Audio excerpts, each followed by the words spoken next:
Omni car lorry ನಡುವೆ ಮುಖಾಮುಖಿ ಡಿಕ್ಕಿ ಒಂದೇ ಕುಟುಂಬದ ಮೂವರು ಸ್ಥಳದಲ್ಲೇ ಸಾವಿಗೀಡಾಗಿದ್ದ ಘಟನೆ ನಡೆದಿದೆ. ಇನ್ನು ಮೂವರು ತೀವ್ರ ಗಾಯಗೊಂಡ ಘಟನೆ ಹುಬ್ಬಳ್ಳಿ ಸಮೀಪದಲ್ಲಿ ನಡೆದಿರುವಂಥ ಮಾಹಿತಿ ಲಭ್ಯವಾಗ್ತಾ ಇದೆ. ಓಮಿನಿ ಕಾರು ಲಾರಿ ನಡುವೆ ಸಂಭವಿಸಿದ ಭೀಕರ ರಸ್ತೆ ಅಪಘಾತದಲ್ಲಿ ಕೊಪ್ಪಳ ತಾಲೂಕಿನ ಮಂಗಳಾಪುರ ಗ್ರಾಮದ ನಿವಾಸಿಗಳಾದ ಜಾಫರ್ 60 ವರ್ಷ, ಮುಹಮ್ಮದ್ 36 ವರ್ಷ, ಶೋಹೇಬ್ 6 ವರ್ಷ ಸಾವನ್ನಪ್ಪಿದ್ದಾರೆ ಎಂದು ತಿಳಿದುಬರುತ್ತಿದೆ. ತೀವ್ರವಾಗಿ ಗಾಯಗೊಂಡ ಮೂವರನ್ನು ಧಾರವಾಡದ SDM ಆಸ್ಪತ್ರೆಗೆ ದಾಖಲಿಸಲಾಗಿದೆ.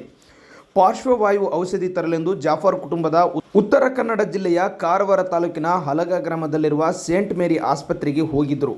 ಔಷಧಿ ಪಡೆದು ಊರಿಗೆ ವಾಪಸ್ ಬರುವಾಗ ಜವರಾಯನ ಅಟ್ಟಹಾಸದಿಂದ ತಡರಾತ್ರಿ 10 ಗಂಟೆಗೆ ಸುಮಾರಿಗೆ ಹೆಬಸೂರು ಗ್ರಾಮದ ಬಳಿಕ ಕಾರು ಹಾಗೂ ಲಾರಿ ನಡುವೆ ಅಪಘಾತ ಸಂಭವಿಸಿದೆ ಎಂದು ತಿಳಿದು ಬಂದಿದೆ.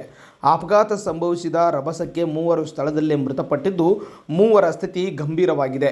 ಗಾಯಾಳುಗಳನ್ನು SDM ಆಸ್ಪತ್ರೆಗೆ ದಾಖಲಿಸಲಾಗಿದ್ದು ಚಿಕಿತ್ಸೆ ನೀಡಲಾಗುತ್ತಿದೆ. ಹುಬ್ಬಳ್ಳಿ ಗ್ರಾಮೀಣ ಪೊಲೀಸ್ ಠಾಣಾ ವ್ಯಾಪ್ತಿಯಲ್ಲಿ ಪ್ರಕರಣ ದಾಖಲಾಗಿ ತನಿಖೆ ನಡೆಸಲಾಗುತ್ತಿದೆ.